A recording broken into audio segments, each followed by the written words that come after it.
切众生，请转妙法轮，教导我们如何了生脱死，离苦得乐，殊证无生。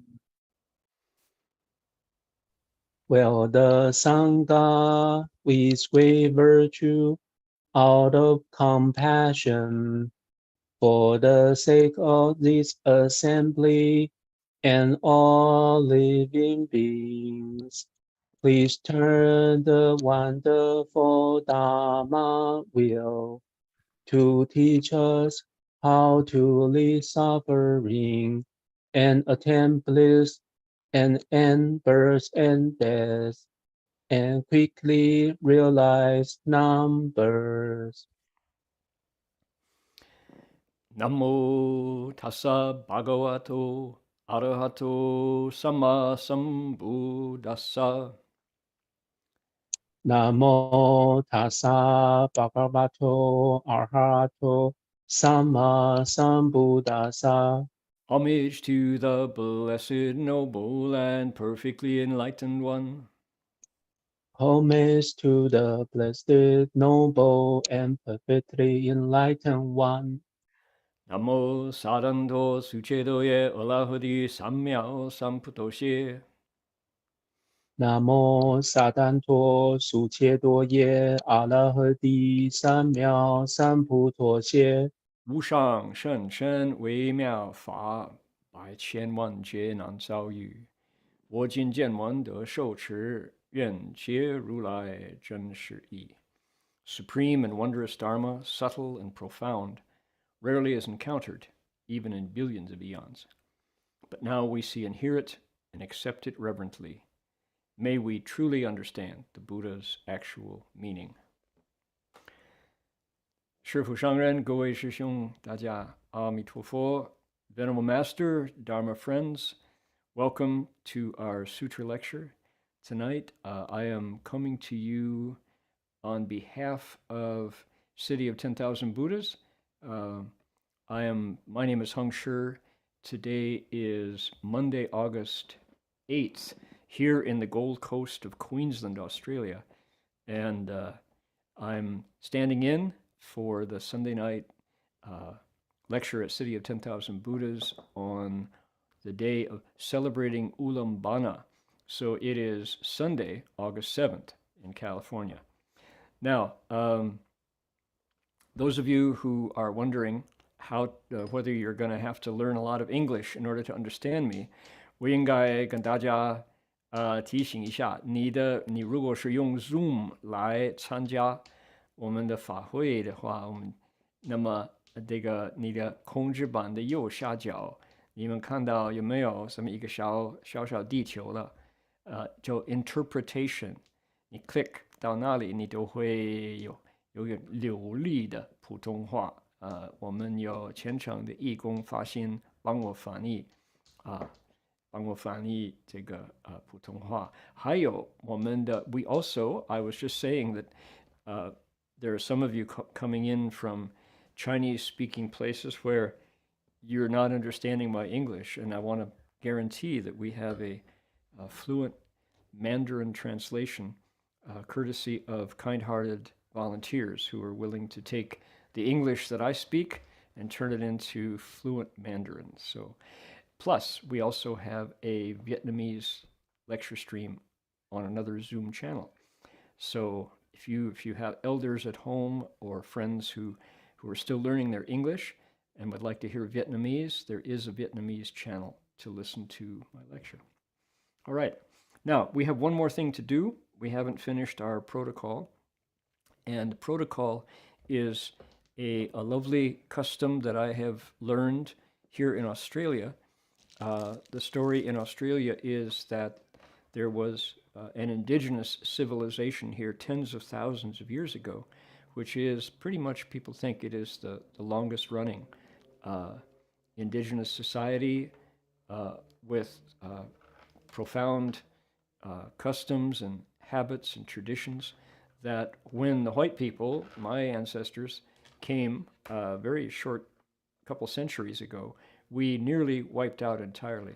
And so it's appropriate to acknowledge the presence that we came later. Now that story is an Australian story, but it's also an American story. So when I return to California, which will be in a few months, and if I get the opportunity to lecture on sutras or make public talks, I'm going to do what we're doing now in Australia, which is a very graceful tradition, which is called acknowledging country. And that is just to say that the traditions, the languages of our fellow human beings who lived here before this generation of immigrants came, we want to recognize their continuing stewardship of the land and recognize their elders, past, present, and emerging, and also their wisdom. So let's do that. I'll do it with the names of the local Queensland compatriots, countrymen who lived here first, and called the First Peoples. And when I get back to California, in Ukiah, it's the Pomo, and the Miwok. And when we get down to the Bay Area, it's the, there we have the Ohlone peoples. So I'm going to continue. I think this is a really important, relatively new honoring of the history of the people. If you forget your history, you can't know your future. So let's do that now. Here's bring this up here.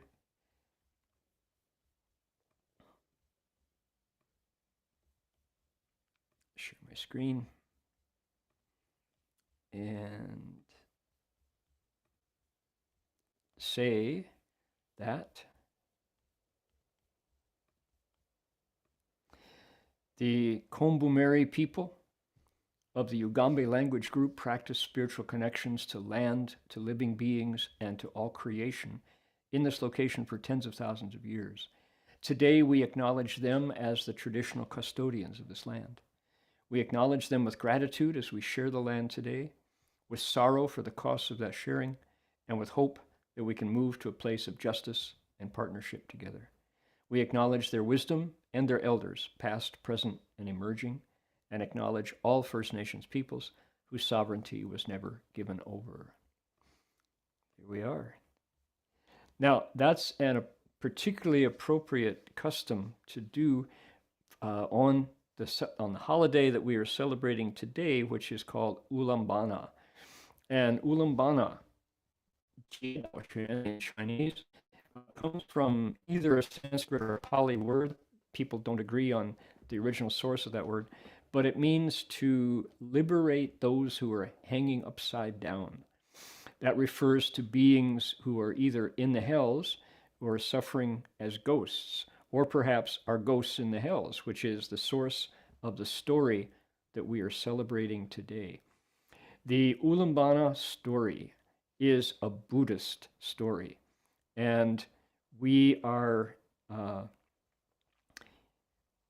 as disciples of Shang Xuan Xiahua Lao Heshang, Venerable Master Xuan Hua, who himself was renowned as what is called a xiaozi, a filial son, a filial child. Furthermore,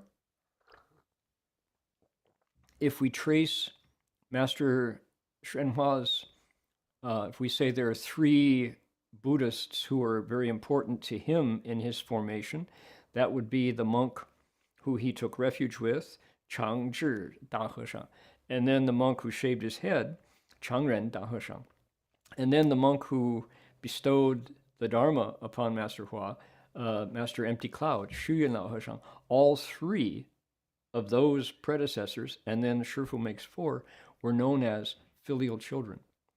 So the Dharma that we are, the traditions that we stand on, no matter whether it's California, the United States, North America, South America, Europe, or Oceania here in Australia, if we're in the teaching lineage of Master Xuan Hua, then repaying parents' kindness, 报父母恩, is an important source of the Dharma for us. And I have been a Buddhist since 1973, and I guarantee when I arrived at the door of Gold Mountain Monastery, I was not a filial child. The idea that I owed a debt of kindness to my parents, that it would flow from my heart and it would open me up to wisdom and to compassion, that was not one of my ideas. That I had to learn that later, and I learned it how? By watching and listening to Master Hsuan Hua, not because he told me to be, but I saw in him a kindness and a joy and a connection with his own life, particularly the feminine sides, the compassion sides, particularly his regard for half of the human race that is female, for example, and also his respect for elders, the male side, the masculine, his joy of standing on solid roots of the past flowing through him into the future. That was a great discovery for me. And as we bring the Dharma to the West, this teaching of, they say, trees stand on their roots, people stand on the roots that are our parents, that particular insight, that wisdom is very powerful. Master Hua, when he was in Europe speaking at UNESCO once, said, filiality, introduced in the West from Buddhism, is a 救国妙药. It's a medicine that can actually heal the nation's splits. And when I heard that, it was like, isn't that kind of exaggerating? I totally agree now that Master Hua's wisdom, pointing out this notion of connecting with our human roots, is something that can heal the split in, let's say, America right now. This is an international lecture tonight. We've got nearly 200 people from all over the world. But the power of filiality, of connecting with our human roots, is needed more than ever at this time. So let's see now. How do we most, when I made a claim, I said that this is a Buddhist story, I'm going to introduce another important figure in the Buddhist Sangha, who some of you may not know, but I would like to introduce him to you. And his name is Shangjin Xia Ming, Lao Fa Shi. His disciples call him Jinming Shangren, the way we say Xuan Gong Shangren. Master Jinming, known in Malaysia as Sikkim Bang, if you use the Hokkien pronunciation, as most people do, down in Malacca, Maliojia, where he lived and taught a large part of his life. Now, Master Jinming, Sikkim Bang, let me show you a photo. We'll bring this up. Give me a second. All right. We don't want that one. We want that one. Okay, we'll start with this one. Let me share my screen. Here we are. Take a look here. Now, the figure here, the person in the center, you all recognize. That's our teacher. That's Shifu. And he's wearing a graduation mortar board. That's called a mortar board. It's a hat that one wears when you graduate from university. And notice that Shifu is made like a lotus, like the leaves of a lotus. Shifu has a smile on his face. He's very pleased that day because, look, to Master Hua's left, on the right of your screen, you are seeing Sikkim Bang. This is Jinming Fa Shi, Jinming Shangren. Now, the monk to the left is Wuming Zhanglao, Master Wuming. But the occasion of this event is the graduation of Dharma Realm Buddhist University in 1984. 1984. And Master Jinming was a lifelong educator. And in that regard, he and Shifu completely merged. That they both loved the process of education, of 教育英才. That process was just something that Master Hua dedicated his life to. And he said, this is how Buddhism is going to come to the West. Here we have one more picture taken at that event, and I wanted to show one of our proud graduates sitting to the right of Master Wu Ming, and that is Dr. Wesley Wu, Hui Sheng, who got his honorary doctorate from Dharma Realm Buddhist University on that day. And behind him is his wife, Helen Hu Guoxiang, big smile on her face. So this was a celebration of education and also an introduction for many people to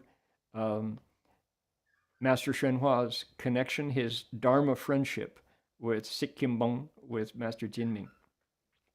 Now, one of the things that we remember Master Jinming for was his advocating of Ullambana. He lived in Malaysia, and Malaysia at the time was not the Malaysia that we know now, where interfaith is an important part of every single day. Malaysia politically is an Islamic country, moderate Islam, but because of Master Jinming's advocacy back in the 70s and 80s, he got on the radio. He had an important radio program that broadcast to the whole nation, and he was always beating the drum for 5 religions in Malaysia to have equal status in the eyes of the government, in the eyes of society. And he talked about the virtues of that and the benefits of it, and he was so well respected, and he was so persuasive that the government of Islam officially instated Buddhism, Confucianism, Taoism, Christianity, and Islam as the 5 official religions of Malaysia that share equal status in the law. So, wow, that's pretty amazing to have interfaith be fully recognized by the government. But he didn't stop there. Master Jinming looked at the calendar and he said, well, we all know about Christmas and we know about Ramadan. He said, we need to acknowledge Ullambana as a holiday that all people, regardless of religious belief, can celebrate. This is an event on the Buddhist calendar. There's a story here that touches everyone's heart. This story needs to be instituted on the calendar because it will benefit all people. It will make for a better society. It will make for more powerful education, and it will bring children closer to their parents, no matter how old you are. If you're a 70-year-old child and your parents are still alive, you want to honor their 90-year-old parents. And we have people on the call today, people in this lecture who are in their 80s and are still honoring their parents, calling them every day. We have filial children. I won't name them, they would be embarrassed, but we have filial children on this call who practice this repaying parents' kindness even when their parents are in their 90s and approaching 100. How wonderful is that? So, Master Jinming always advocated this story. And so he was not successful. I don't think Ullambana is part of the public calendar in Malaysia, but it is certainly part of our calendar here in the West, our Buddhist calendar. This coming Friday, it's our Saturday, your Friday, is the actual day of Ullambana. It's got a story and I want to tell the story and point out why I hope this year we can get a few more people inspired to look into this story, to retell it, and to make it part of your life, because we all came from parents. We certainly did. So what I'm going to do, I'm going to show you briefly the writings that Master Jinming wrote over the years that were collected by his disciples in Maliujia, in Malacca, in Western Malaysia, southwestern Malaysia, and that have been published, not widely distributed. And I'm going to ask whether Buddhist Text Translation Society might not look into retranslating, and with the permission of the Malacca Layman's Group, maybe we can work together to get this teaching of Ullambana circulating far and wide.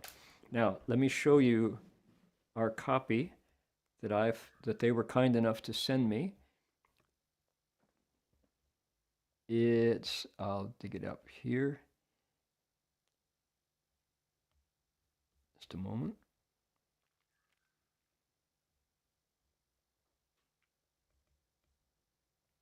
Not that one. Here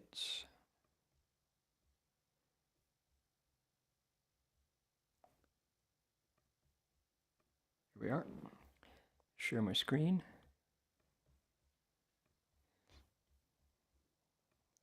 Here we are. This is the third collection of the real meaning of Ullambana. Writings, essays by Master Sikimbang Jinming Fashi. He starts out with the Ullambana Sutra, and then scroll down here. Then he makes commentary. He explains every line of the Ullambana Sutra, and then he starts writing his essays. This one, for example, repaying parents' kindness, being filial, is common culture shared between China and India. Buddhist. What else? 效法目犍连供养十方僧. Let's imitate Mahamadhyayana making offerings to the Sangha of 10 directions. Okay, another essay. Let's look at another one here. 佛化无量盘法会的好处, the benefits that come to us when we celebrate the practice of the Ullambana dharmas. The Buddhification of the Ullambana story and the benefits that come to us. How about this one? 宣扬目犍连共生故事，纠正民间陋習, right? So, what is this? If we propagate the story of Madhyayana making offerings to the Sangha, we can correct the bad habits of society. All right. So that takes me to our topic. What's our topic? How did we say it? Correcting, is that the words we used? Rescuing, changing this season of Ullambana from ghost culture, from ghost holiday, ghost season, to filiality. What's the point? Master Jinming wrote his essays saying in China, and then on to Korea, and on to Japan, and on to the Philippines, and Hong Kong, and Singapore, Malaysia, wherever Chinese culture travels, when you get to the 15th day of the 7th lunar month, people call it 鬼节, ghost holiday, or they call it 中元节, which is the ghost season. And the idea is, I have friends in Taipei who tell me, let's see, yeah, this time of the year, we don't go out much at night. We kind of stay in because, ghosts can grab you. So Master Jinming says that is a perversion, a corruption of, that's fake news of a genuine Buddhist story that has to do with filiality, and that when people hear it, they're moved in their hearts and they change their behavior. Let's save it. Saving Ullambana from ghost holiday, correcting it to celebration of filiality. All right? So far, so good? That's our theme. Okay, now, here's what we're going to do next. Everybody hang in there with me. I've got a list of, let's see, let me start back here. How do we know about this story? It's because it arose with the Buddha's disciple whose name was Mohe Mu Jianlian in Chinese. That's a sound equivalent of his name in Sanskrit, which is daunting. The disciple's name in Sanskrit is Mahamadgayayana. Can you all do that? Maha Madgal Ya Ya Na, right? Maha Madgayayana. That's a lot. In Pali, they call him Mogalan. Mogalan, easier, right? In Japanese, they call him Mokuren. Mokuren desu. In Chinese, the Chinese love abbreviations. Mulian. Better. Mulian, much easier. Okay, so we'll call him Mulian. What did he do? He was a cultivator. He was among the Buddha's great disciples, number one in psychic powers, Shantong. He realized the Tao, and his eyes opened, his spiritual vision, and he could see into the heavens, but he could also see into the hells. And think about this. If I were to ask you, let's say you zheng Dao, realize the Tao. Let's say you kai wu, let's say you get enlightened. Let's say you zheng puti, you realize Bodhi. What's the first thing you do? Some people think, stock market. Yeah. Other people think, I want to find out where did COVID begin? Other people think, who killed JFK? So Madhyayana didn't think those things. What did he think? Where's my mother gone? How about that? Madhyayana's mother had died, and he knew, he loved his mother, but he knew that she had a lot of bad habits. When she was alive, she would slander the Buddha, the Dharma, and the Sangha, tell her friends not to study, not to cultivate. Wrong view, right? Xiejian. She didn't believe in cause and effect.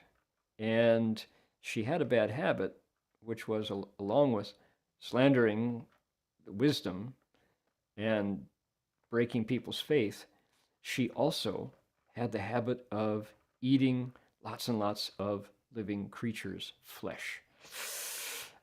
So she loved especially seafood. So if you think, anybody eat caviar? Hope not. Caviar is sturgeon, big fish, sturgeon eggs, so little fish eggs. And in 1 teaspoon, you put a teaspoonful on a cracker and you eat it, and you've killed, 100, little fish in one bite. Delicacy? Well, not from the point of view of the fish. It's torture, it's disaster, the end of the life for the fish. She loved to do that. And in the process of entertaining her friends, she killed hundreds and hundreds of living beings. So when she died, she fell out of her human body.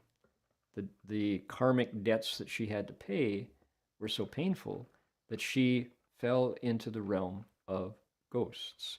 The combined karma of slander and killing, both done with the mouth, interestingly. Slander is done with speech. Oh, killing is done with your teeth, eating animals. So she fell into the body of a ghost. She was called a gui, a hungry ghost. And what's the state of a hungry ghost? Hungry ghosts, how painful is it? They have throats as narrow as a needle, so food can't go down, but their stomachs and their appetites are as big as a bass drum, they say.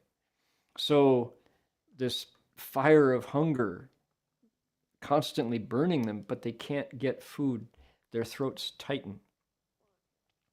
So Madhyayana, newly awakened, first thing he does, he says, now I can know what happened to my mom. Think about it. How many of us who have lost a parent would like to know how our parents are getting on? Wouldn't you, right? So he did. And he looked, maybe he would have been better off not knowing.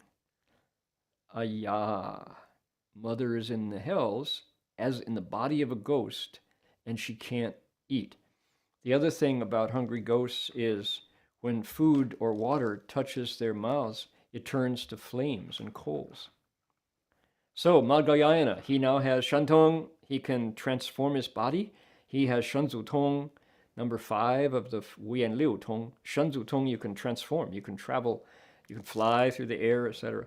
So he uses his new psychic powers to get some food, puts it in a bowl, and runs down to the hells to get it to his mother.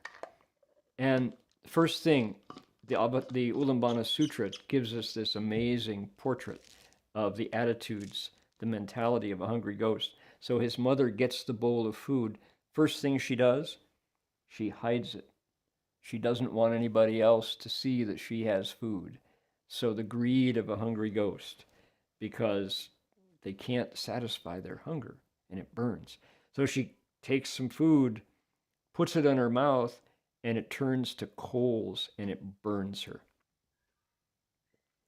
Madhyayana is beyond distressed. He's beside himself. He's increased his mother's suffering. Imagine. What despair. Now, there's an important moment here, as the sutra describes it, which is what? Madhyayana has a friend. He's got somebody he can run to who can help. Who is that? It's the Buddha. So the Buddha is Madhyayana's Da Shan Zhishi, his Maha Kalyana Mitra. He's a great Da Shan Zhishi. He's a great, good, and wise advisor. He's someone he can go to in times like this when nobody else, who else could help? Madhyayana is suffering because watching his mother live as a ghost in the hells. He runs to the Buddha. Help! Buddha, world-honored one, save my mother, he says. Probably cries. And the Buddha, his response is really interesting. He says, yeah, that's really awful. And my own strength is not enough to save your mother. But if we get all of the monks together and get them to recite sutras and mantras and transfer the merit, their strength can actually save your mother. So Madhyayana is like, whoa, how do we do it? How do we get them all together? Well, the Buddha says, luckily, good thing, auspicious. They are all here together because this is the last day of the summer retreat. There was a custom in the Indian Sangha, and Master Hua, Shifu, said that this might be a custom that we adopt later as we develop our Sangha. The Theravada monks, our Dharma brothers at the Thai forest tradition, do honor what is called the rains retreat. And in fact, they count their years as monks by, they say, how many rains have you been a monk? So in the rains retreat, what's that about? It's that in India, when the Buddha was there, and in Southeast Asia now, there's a time every year when the rains fall hard. Southern China knows about this. It just rains and rains and rains for months. And when it rains, the worms, the insects, the snakes too, wash up out of the ground. And if the monks, as they do every single day, go out for alms rounds, they can't avoid killing, stepping on the bugs. They don't want to do that. So they stay in. The monks all come together. They stay in the vihara together, and the laity come and make offerings there to them. So when that rains retreat is over, the last day, there's a lot of, it's called the Pravarana Day, the day of the Buddha's rejoicing, 佛欢喜日. And there's a lot of customs about that we won't go into today, but we can do that later. On that day, says the Buddha, here's what you do. Get the lay people to make special offerings to the Sangha. This is their last chance to plant blessings in the field of blessing Sangha, and have the monks recite, and we'll see what we can do for your mom. Oh, Magayana is so grateful, so excited. Here's a method. There's something he can do. So he does. He goes out and he gets all the monks together and gets all the lay people to put kinds of offerings that they can afford. What is it? What kind of offerings? The Buddha says food, drink, flowers, fruits, incense. You can offer all those good things. And candles, lights, and things that anyone can afford. It's not the case in Buddhism that only rich people can make offerings and that the Buddha prefers wealthy offerings. No, not the case. So he says, offer these things. And interestingly, those of you who are, if you're in the Buddha Hall at City of 10,000 Buddhas tonight, or maybe you're listening, last night we did a lecture at the Buddha Hall here at Gold Coast Dharma Realm, and you'll notice the Berkeley Monastery, wherever you are, if it's a monastery of the Mahayana tradition, Han Chuan Fo Jiao, there will be tables set in the middle of the hall, overflowing with all kinds of offerings. So the custom the Buddha set out 2,500 years ago is still being practiced today. Lots and lots of oil and soy sauce and rice, and for some reason, lots of toothbrushes. I don't know, the lay people really want the Sangha to have pearly white teeth, so we get lots of toothbrushes. Hallelujah, Bodhisvaha. And all kinds of wonderful offerings that the Sangha use all year, things we depend upon. So that custom that the Buddha began in the Ullambana Sutra is still being practiced, interestingly enough. If you're listening at home, of course, you won't be able to see this, but if you go to, I believe the tables will still be set up until Friday. You can go and make offerings and participate in this wonderful Buddhist story. So how did it work? How did it come out? Well, the lay people made the offerings, the Sangha did the chanting, and Madhyayana's mother was rescued from an eon of suffering as a hungry ghost. Oh my goodness. Madhyayana witnessed this miracle happening, and he said, I'm so relieved. He said, it worked for my mother. Would it work for other people's parents? And the Buddha said, you've been listening. You're a good disciple. Yes, you have gone from the me to the we. You've gone from the mine to the ours. You've gone from the small to the great. Your heart has expanded to include other living beings. Good indeed, he said. Good indeed. I was just going to talk about it, and you said it first. Well done, Madhyayana. Yes, said the Buddha. If in the future, anyone who makes offerings of what are called the Ullambana basins, Ullampan, the pan of the basins, anybody who makes these offerings can generate merit, virtue, and blessings, which they can then transfer, dedicate to the well-being of their parents from 7 generations past. Let's do that in the future. So Madhyayana said, yes, yes indeed, world honored one. So that is the story. And think about it. Why is this a universal story? Why did Master Jinming say we should put this on the public calendar and have it happen every year? Because the teachings, what do they say? 百善孝当先. Of the 100 good deeds, of all the good deeds that someone can do, filiality is foremost, is number one. And it's the idea that even if our parents have passed away, we keep them in our hearts. We remember them. We haven't forgotten them. And of course, even more so, if they're still alive, how wonderful is that to be able to repay their kindness? What a lot of joy that brings. And as I was going off to feed the goldfish that we have here in our pond at the Gold Coast Dharma Realm, we have 5 really fat goldfish floating around. I was walking over to feed them today, and I was thinking, if I were to, suppose I had a global microphone, suppose this Zoom call went out, to everyone, and I said, okay, all right, what I would like everyone to do right this minute is to remember your parents and count your blessings that came to you from the kindness of your parents, and maybe think of a way to respond. And I might also mention your children are watching you,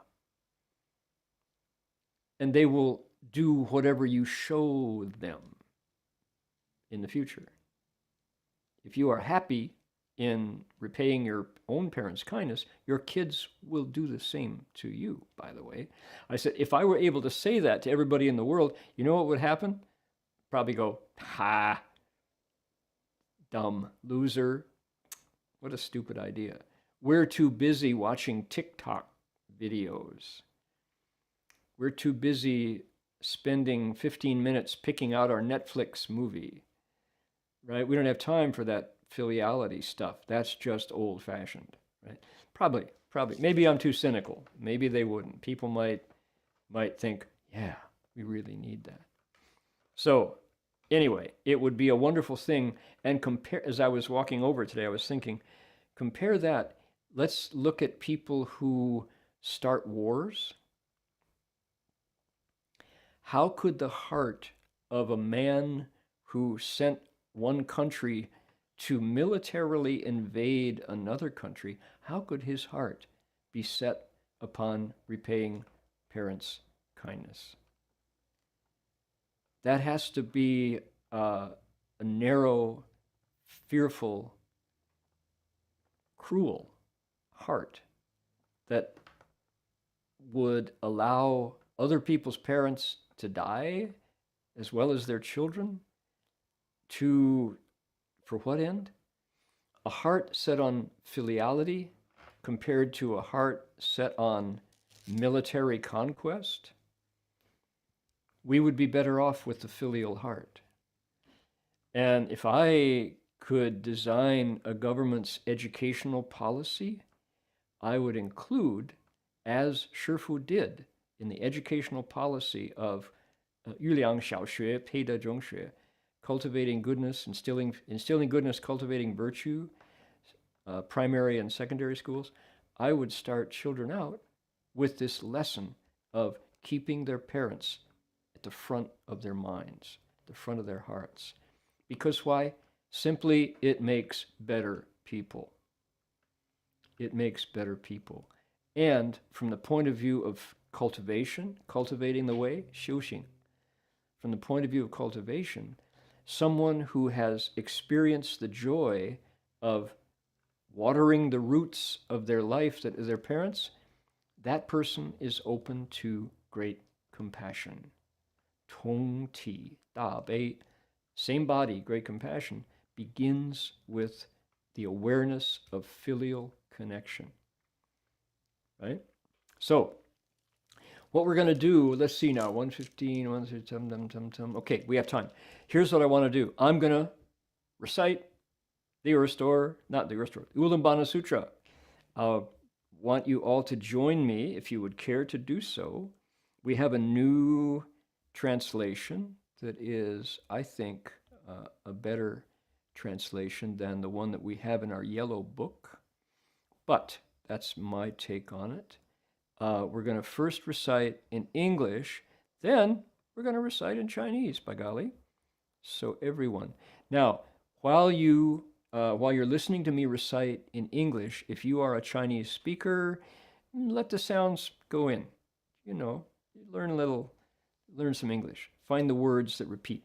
If you are an English speaker and don't speak Chinese, while I recite the Chinese, I'd like you to pick out Buddha for, pick out Ullambana, Moha Mujian Lian, Wadgayana. You can learn some Chinese words.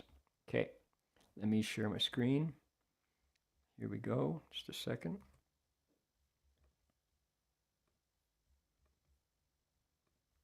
All right, are you ready?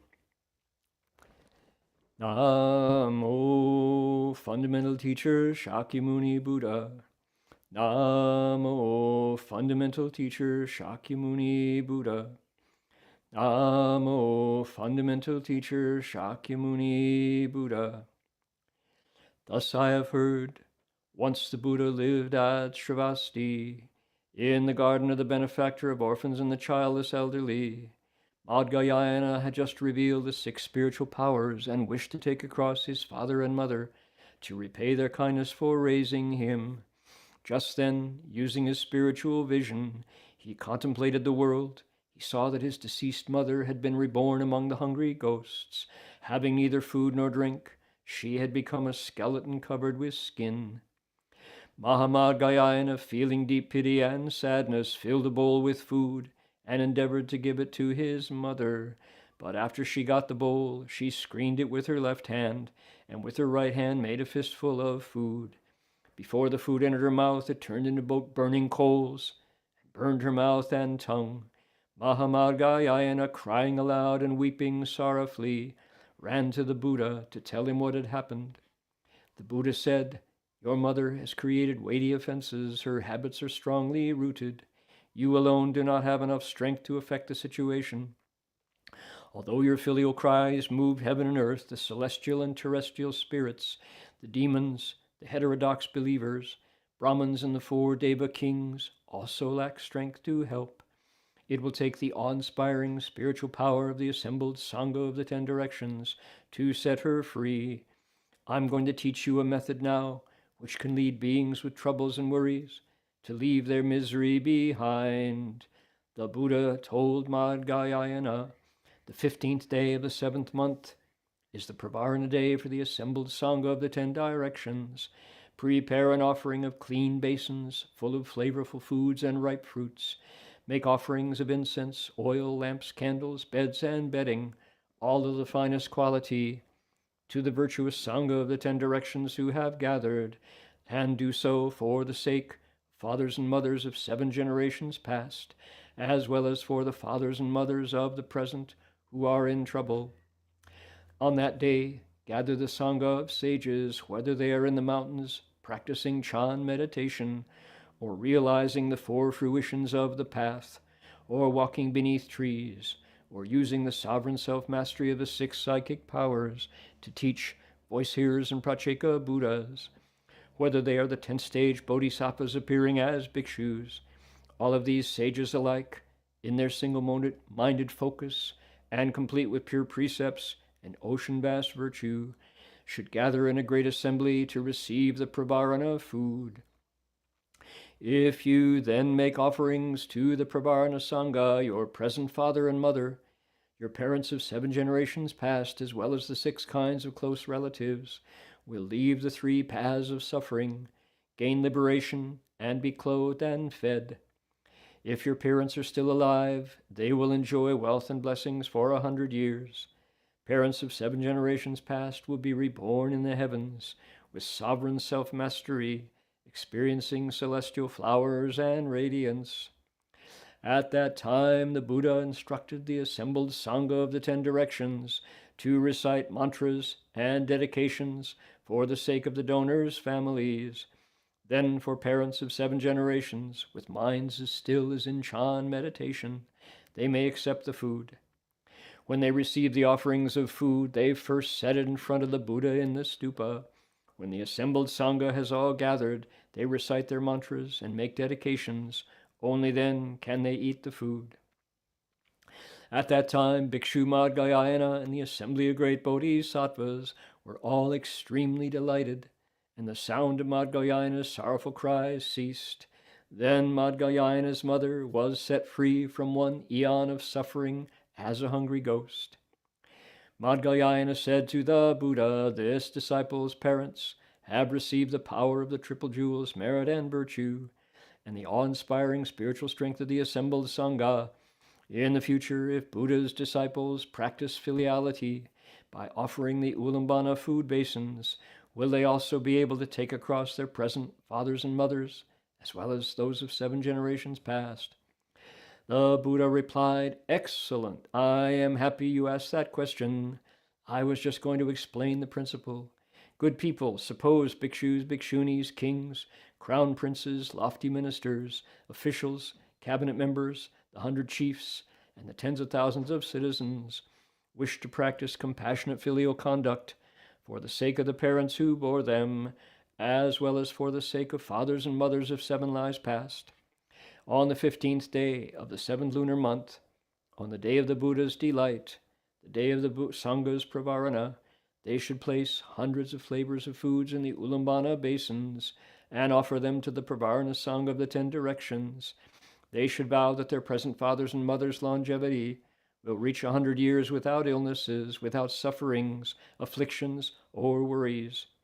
They should also vow that 7 generations of fathers and mothers will leave the suffering of the hungry ghosts, be born among humans and gods, and enjoy limitless blessings and happiness.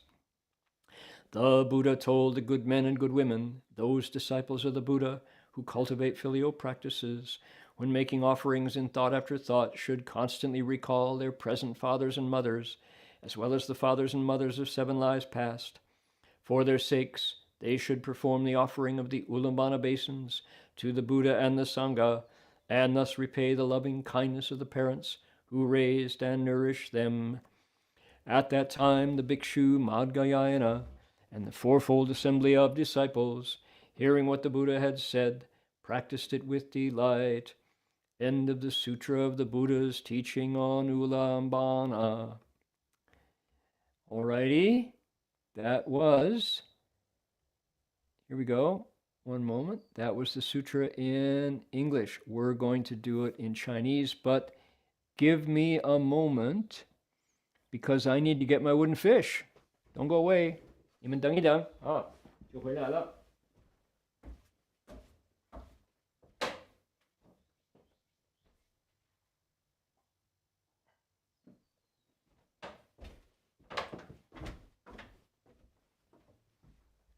好了。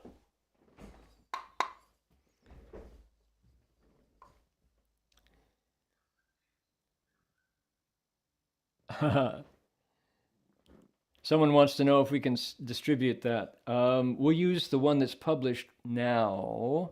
我们的黄色的口诵版里边都有啊，都有。OK，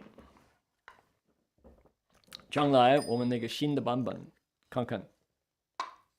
OK, ready? 好了。南无乌兰盘会上佛菩萨。南无乌兰盘会上佛菩萨。南无乌兰盘会上佛菩萨。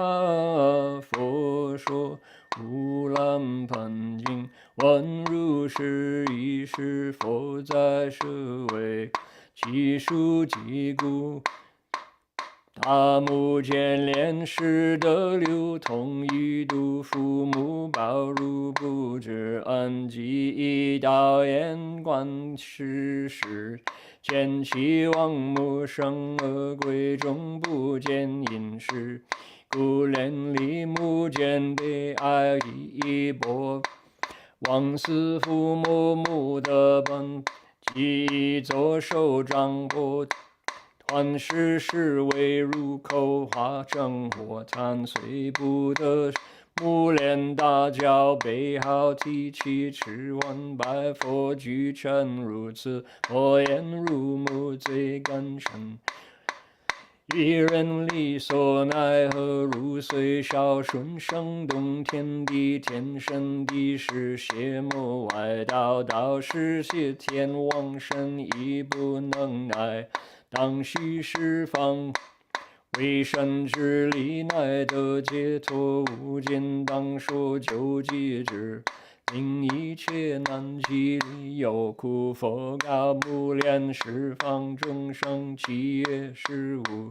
生子此子当为其师父，即现在父母为难之家。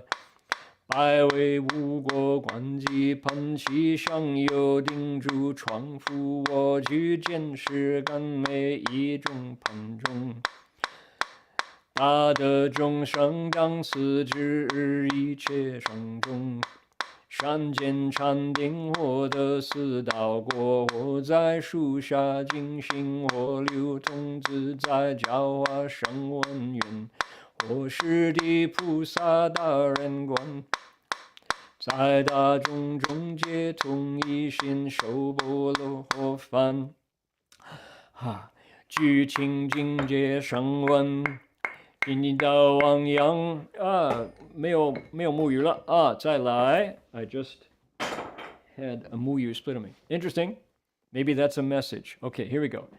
具清净界声中之道，度汪洋其有供养此等自此生者贤。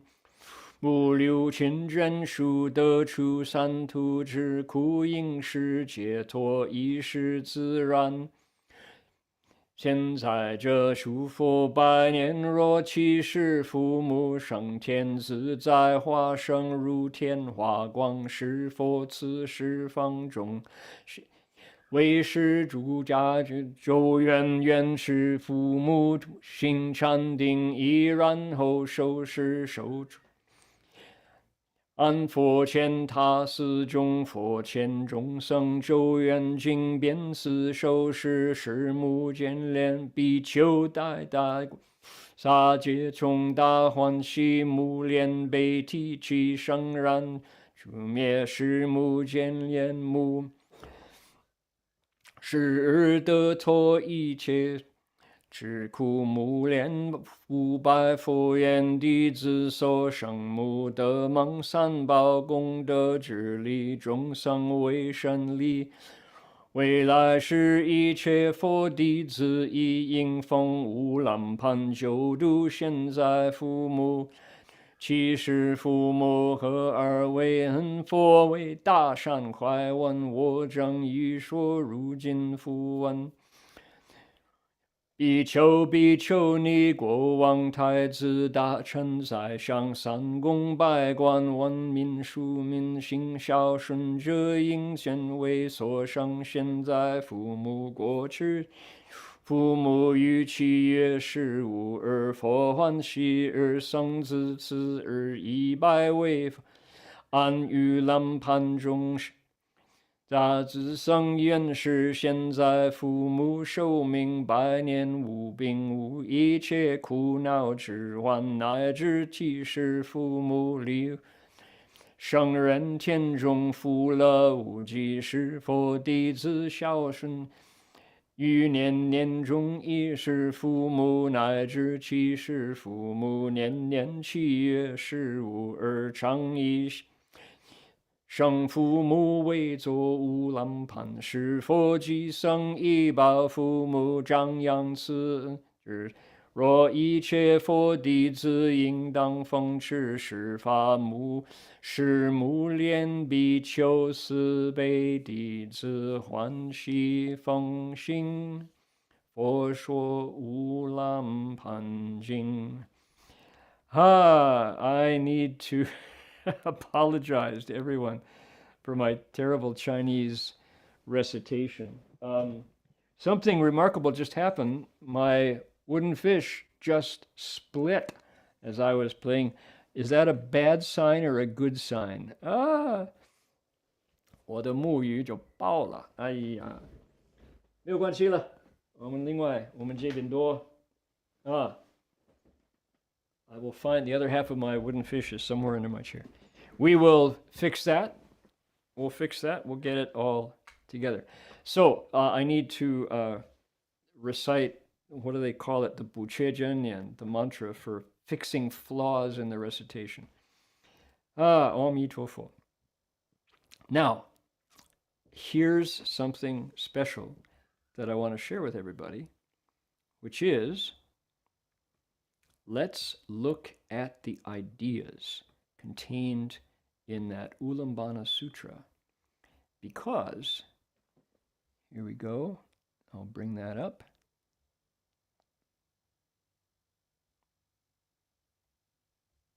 Give me one moment here. All right. We want this one right there. There we are. Let's take a look. Over the years, I'm going to share my screen here in just a minute. As I was introduced to Ullambana Sutra by Master Hua, and then saw him, watched him be a filial son and teach filiality, I realized that he really meant it when he says, 学佛做人，人道尽，佛道成. We want to learn about the Buddha and from the Buddha, but the lesson is how to be a better person. When we cultivate the path of humanity to its ultimate point, just that is Buddhahood. That was really the way Shifu taught it. And he looked at our potentials in America. He looked at our roots and our what we understood as a culture, as a nation, as a people. And he said, these Westerners could really learn the lessons of being better people. And that begins with filiality.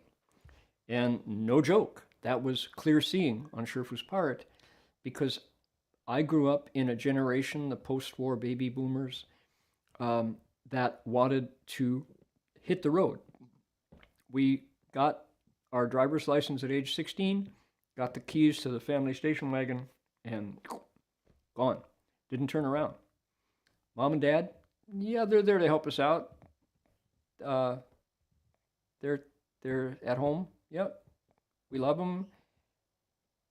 Don't want to stay home with them. Don't want to check in on them. Don't want to be sure they're plenty to eat. Their hearts are happy. That wasn't part of Western culture. We were the generation on the road. So the result of that is a society that is fragmented. By and large, young people know more about their friends on their phones than they do, spend more time with their virtual friends by far than they ever do with any flesh and blood human being. So we need now to look into the wisdom of the Dharma to find out how to put our society back together. As Master Hua called it, the Jiu Guo Miao Yao, the wonderful medicine that can save the country. The Ullambana Sutra contains helpful principles that as we investigate and establish the Dharma in the West, we will be integrating Asian religious perspectives with Western culture. These teachings are embedded in the cultures of India and China, but the virtues they inspire are universal, not only among humans, but among other species as well. There is gold here. This is priceless wisdom teachings. For example, think about what we just recited, the sutra, filiality. Mulian saving his mother, was ones here. Mulian saving his mother reappears throughout Asia in many forms. Who knew that mothers can fall? Yeah. Filial respect is foremost among all the good deeds. Mulian recently he wakes up, he feels gratitude and a wish to repay, so he looks for his mother first, and, duplicated here. So he first looks for his mother, right. His priority is his primary relationship as a human. That's a value right there. That's interesting. That's what he values. Somebody who's awake, what do you do when you get enlightened? Look for your parents? Yes. When you wake up, you realize there is no such thing as a self-made man or woman, that we are all other-made. We're made by others, and we have been given to greatly. So it's the appropriate thing is to find a way to move that energy in a cycle, reinvest it in our own roots. Next, the Buddha in the sutra talks about the benefits that come from making offerings to the Sangha. Offerings being blessings and salvation. The Sangha's mantras and sutras enable Madhyayana's mother's rescue. Another teaching, the necessity of a Shanjirsha, Kalyana Mitra, the good and wise advisor, to help us in times of need. Mulyan runs to the Buddha and gets a solution to his biggest problem. Next, the Buddha's expedients. He makes preparations for the Sangha's future, the income that keeps monks and nuns alive, food and drink, clothes for the seasons, bedding, keeps us sheltered, and medicine. He makes preparations by saying, oh, I don't have enough strength, but if we bring all the Sangha together, their combined strength will make it work. The Buddha lowers himself as a religious authority and gives power to the community. Think of that. How many, how many rulers, how many gods in heaven would say, me, it's all mine, follow me? The Buddha says, follow the Dharma, follow the Sangha. And could he not have saved Madhyayana's mother? Of course he could have. But he deferred, he stepped down. That spirit of humility and that demonstration of the wisdom of emptiness just makes you want to follow the Buddha, right? This is a religion for the future, for the 21st century. The power of community at the end of the summer rains retreat. All the monks and nuns are perfectly willing to chant for Madhyayana's mother. Then the unselfishness on Madhyayana's part. He says, wow, that was wonderful. It worked for my mother. Can everybody's mother get benefit? Buddha says, glad you asked. Psychic powers comes up.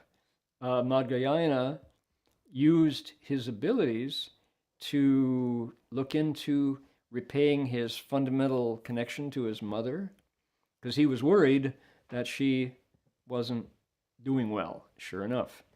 Psychic powers, they're there as a function of compassion. Psychic powers are real and genuine, shantong, but they arise not so we can be powerful, but as tools to help us fulfill our vows to rescue living beings. Master Jinming's story, how to Qiuzheng, how to Chengqing Ullambana, and is take it away from ghost season and bring it back to filiality. Now, is that going to happen? The idea of ghost season is such a deep part of Chinese culture. Zhongyuanjie.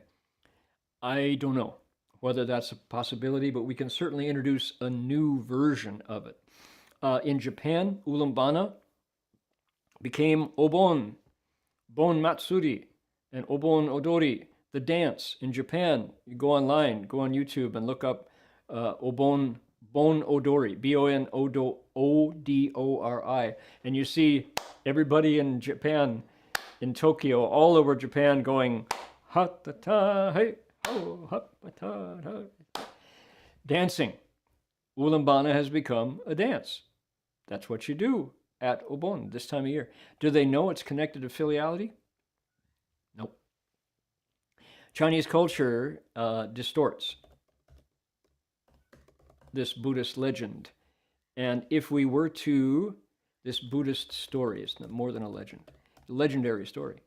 If we were to take it back, if we were to say, find filiality in the human heart, and Ullambana is a story that is timeless, ageless.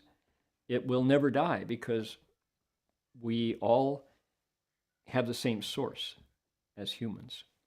What a teaching on reincarnation. Bad habits and faulty character follow us. Poor mom, right? She was really suffering because of the deeds that she did when she was in her human body. How about the power of transference? The dedicating merit, that it works. That's a main lesson out of the Ullambana Sutra.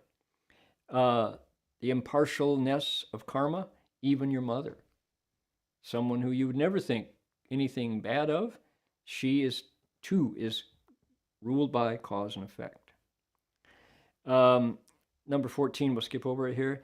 The Buddhist calendar in Chinese culture. We probably don't need that one in there, actually. Just pointing out a difference here. Okay, and this last one is really fun. The fact that Ullambana has become popular culture in Buddhist Asia. When I had the opportunity to travel to Shijiazhuang, to Bailin Chansi, White Cedar Monastery, at the invitation of Master Minghai, for the summer camp at Bailin Chansi. Bailin Si had the custom of doing summer camps. And the theme that year was Bao Fumu En, repaying parents' kindness. And Master Minghai, knowing that I really liked this story, he got a troupe from Hebei Bangzi, which is a regional opera format. It's a entertainment form that includes texts from history. In this case, it was the story of Mu Lian Jiu Mu, Madhyayana saves his mother. And it includes martial arts, acrobatics. It includes wonderful singing. It includes incredible music and drama and tradition. And this text, they had, this troupe from Hebei Bangzi came, famous troupe nationwide in China, and they performed it right in the monastery. They performed the play.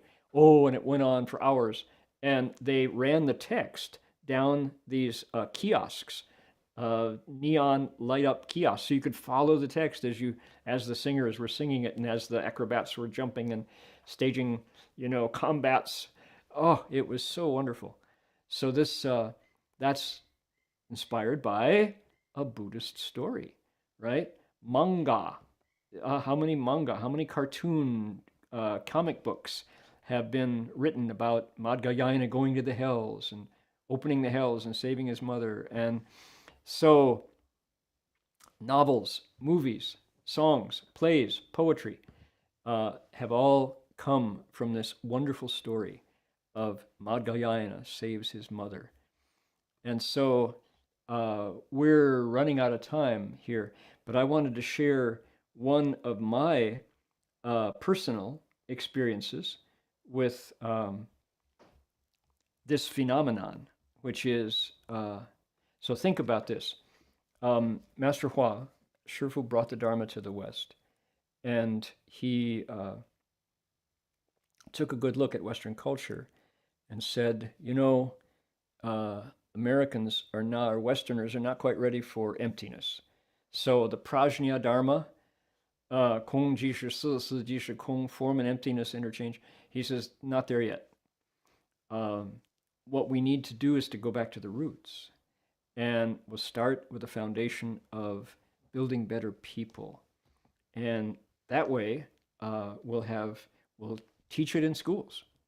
We'll have generations in the future who are ready they'll have sturdy roots, and then we can graft onto those roots, just like you graft onto vines, grapevines, and graft onto plum trees, and sturdy stock, but a delicious cultivar that you add on to the top. He said, well, that's where we'll add the principles of the Dharma.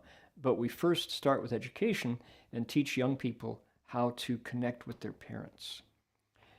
In middle school, we include society. You be trustworthy as a citizen. You be a loving member of your community who uphold the standards, who uphold truth and democracy in the community.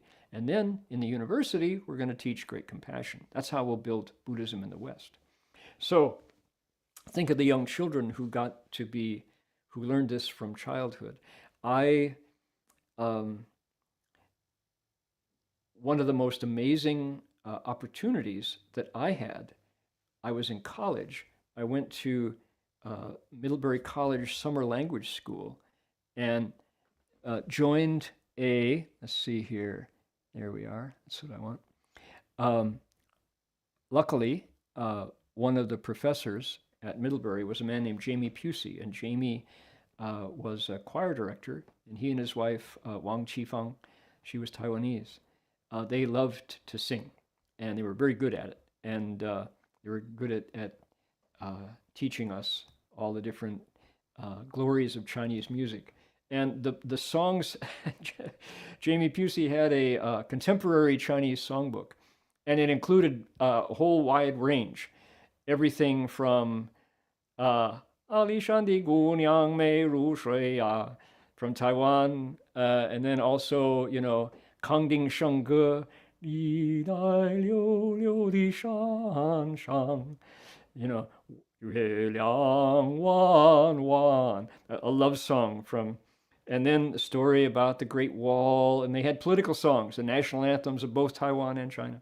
So, but then there was one song that took me totally by surprise, because I'm going to show you what it was. Here it is. This was included in our repertoire of songs to sing as part of the Chinese summer school chorus at Middlebury College. It had a simple title, Fo Qu, Buddha song. And how did it go? Take a look and see if you can think, what was the original source of this song? 昔日有个木莲僧. In the past, there was a monk whose name was 木莲, 救母亲临地狱门. In order to save his mother, he went down to the gates of hell. Sounds familiar, doesn't it? 诘问灵山有多少路? Please tell me, how far is it to Magic Mountain? In other words, to Buddhahood. 有108000有余里. It's as far as 100,000 times 8,000 and more miles. You do the math. Buddha saved me. Namo Pho. Amitofo. So here we were. I was 18 years old. And I was there for the summer. And as part of a Chinese language summer school chorus, I ran into Madhyayana saving his mother. Maybe because there we were, there was 20 college students, Americans mostly, some Europeans, singing Amitofo, Amitofo, Amitofo, Amitofo. Maybe that planted a seed in my heart. Buddha's names have that power. It's very possible this was the first time in my life I heard the name Amitofo. Whatever it was, it's powerful. And I remember it to this day, and I got goosebumps singing it back then. Something was planted by singing in the Chinese chorus that is still, you could say, bearing fruit today.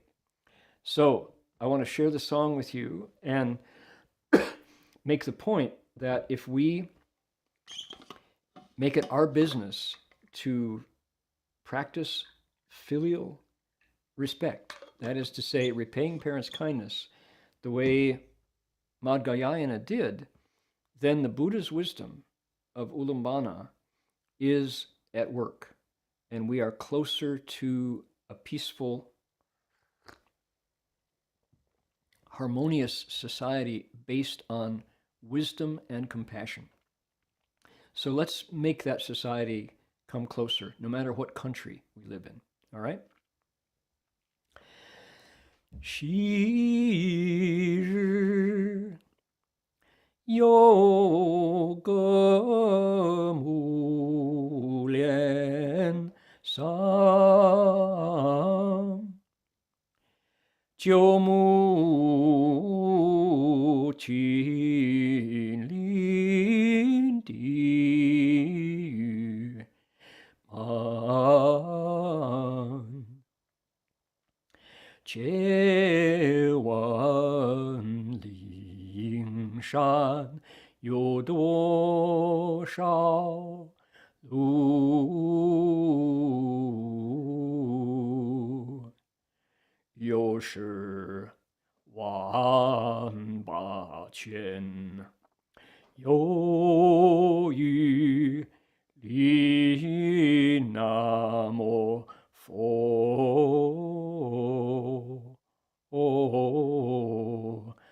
阿弥陀佛。And then the chorus would recite, 阿弥陀佛，阿弥陀佛，阿弥陀佛，阿弥陀佛，阿弥陀佛。南无阿弥陀佛，阿弥陀佛。Like that. And then we went on to sing, something silly, some popular song. 雪气天晴朗，腊梅处处香，骑驴把桥过，铃儿响叮当. Something like that. But the sound of the Buddha's name from that wonderful ancient song still resonates in my mind. So don't look lightly on the power of Buddha's vows being channeled through their names. That's where the energy is. So let's see here. What else have we got here? I have one interesting picture that I wanted to share. Where is it here? Look at Master Jinming when he was a young man, as a young monk. Look at Jinming Fasher as a young monk. This is a face with a lot of blessings. And I think his blessings probably come from his willingness to teach people about filiality. What do they say? 天地忠孝，孝当先。一个孝子，全家安。孝顺患生，孝顺子，孝顺子弟，必名贤。Heaven and earth value filiality. Filiality comes first. If even a single child in the family is filial, the whole family is at peace. Filial children, in turn, produce filial children. And altogether, the filial ones in the future go off to be worthy sages. Alrighty. Well, by golly, our time has come. It's time now to transfer the merit and encourage everybody to keep the 2,500-year-old tradition alive. Find a local monastery wherever you are and and go contribute a toothbrush to the Ullambana tables in the Buddha Hall, or whatever you would like to offer. I think it would be a fine way to dedicate merit to your own parents, wherever they might be. And may they be long-lived and peaceful. And take as a model those of us on this call who are already in their 80s and yet who still make offerings to their parents. We have one person, one nameless Dharma friend online right this minute, who calls his mother every single day, and she is approaching 100. How about that? What a blessing to be able to do that.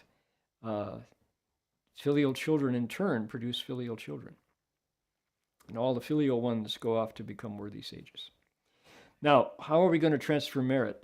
This is a time of coronavirus's impact is here, and we have things like monkeypox people are talking about. And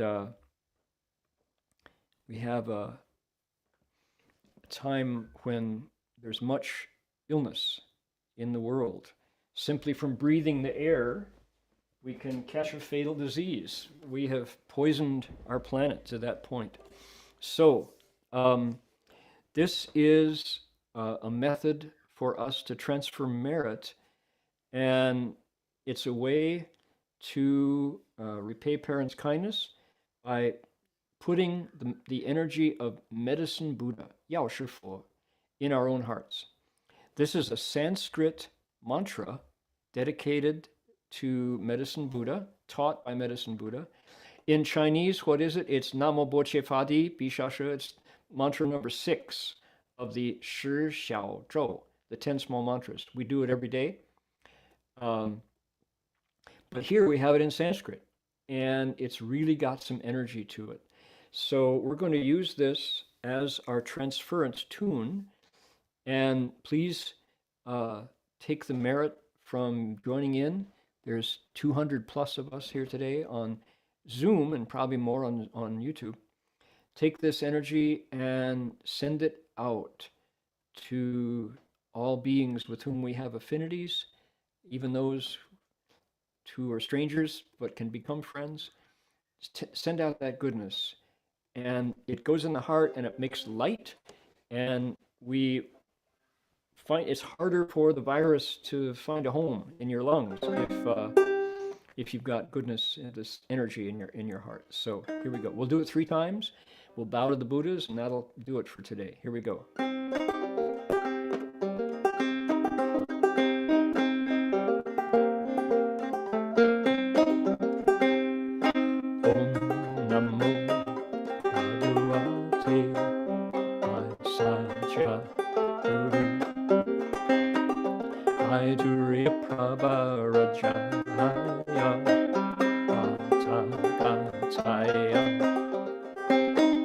Arahate Samyak Sambuddhaya Ayata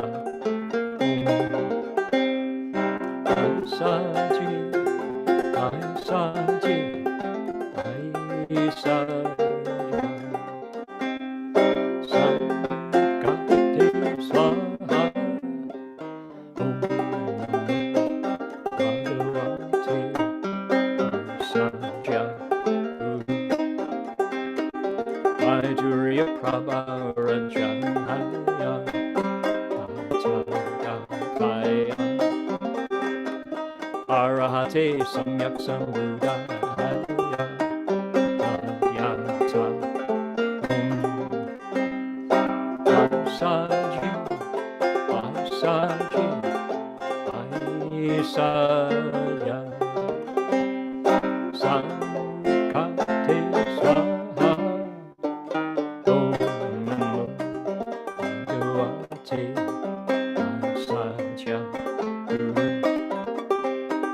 Vajuriya Prabharajaya Tagataya Arahate Samyak Sambuddhaya Adyata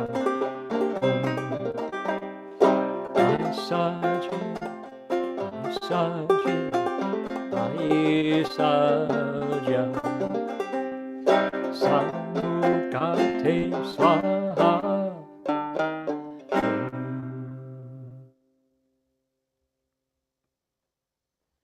We have the Buddhas.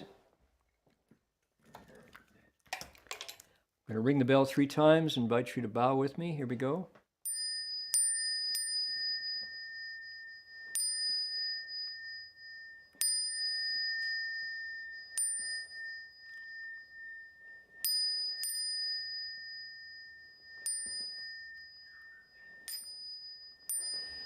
Bow in respect to the Venerable Master.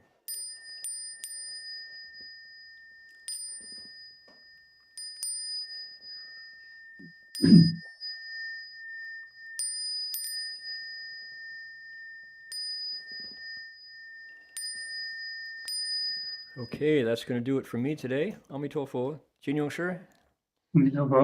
好的 appreciate your lecture. Everybody really like it. So, Okay. I just want to make a quick announcement. You can leave now. You don't need to wait. Alrighty. So people know what's going on next Sunday. We'll have Dr. Annie Shi to give us a talk. She's a dentist. She has a dentist degree. And the title of this talk is a letter to my 25-year-old self. I think an interesting talk. And just a quick rundown of his resume. So as you can see, she went to the top schools, Columbia and Harvard. And right now she's the consultant to the state of California. She's also on the board of DRBA for many years. She served as a deputy director, the health services, the Mariposa County. This is near the Yosemite. There for, I think, for 1 year or so. So I think it'll be very interesting for her to talk about her own story. Okay, so we are looking forward to her talk. And thank everybody's participation. Also, thank Yihuan's translation and his talk.